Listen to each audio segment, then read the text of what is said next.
বাইনা জন্মগ্রহণ করছেন। আমি আগে জানতাম না, তো আজকে সকালে আমি জানি যে আজকে পয়লা বৈশাখ।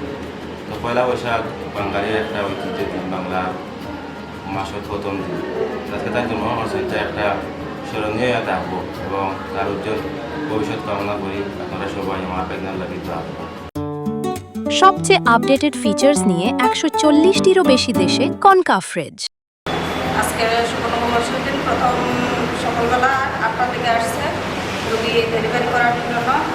এটা প্রথমে নর্মাল হয়েছিল মায়ের ডেলিভারিগুলো, আর এখন সিজার হয়েছে। বাচ্চার একটা সমস্যা ছিল, যে জন্য সিজার করা লাগছে। এখন বাচ্চার ওজনের সব কিছু ভালো আছে, বাচ্চার অল্প একটু সমস্যা আছে, এটা আপাতত ট্রিটমেন্ট চলতেছে। আর এই নববর্ষ উপলক্ষে আমরা এই বাচ্চার জন্য ভবিষ্যৎ কামনা করি। নাম হইল মায়া মিয়া, বাবা আর পিতা মায়া মিয়া এবং রুশকানা বেগমের তৃতীয় সন্তান। এটা ছেলে সন্তান।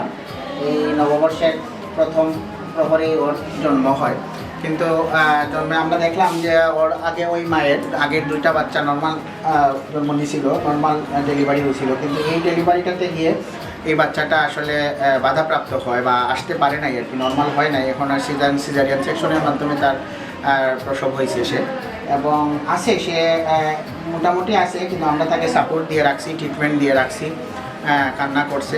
তো এই তার আজকে এই নববর্ষের এই শুভক্ষণে তার এই আগমনকে আমরা যতটুকু পারবো আমরা করে সহযোগিতার মাধ্যমে, চিকিৎসার মাধ্যমে এবং আশীর্বাদ দোয়া সব নিয়ে যাতে সে ভালোভাবে সুস্থভাবে বাড়িতে যাইতে পারে, এটাই আমার মানে কামনা, মানে আকাঙ্ক্ষা বা শুভকামনা।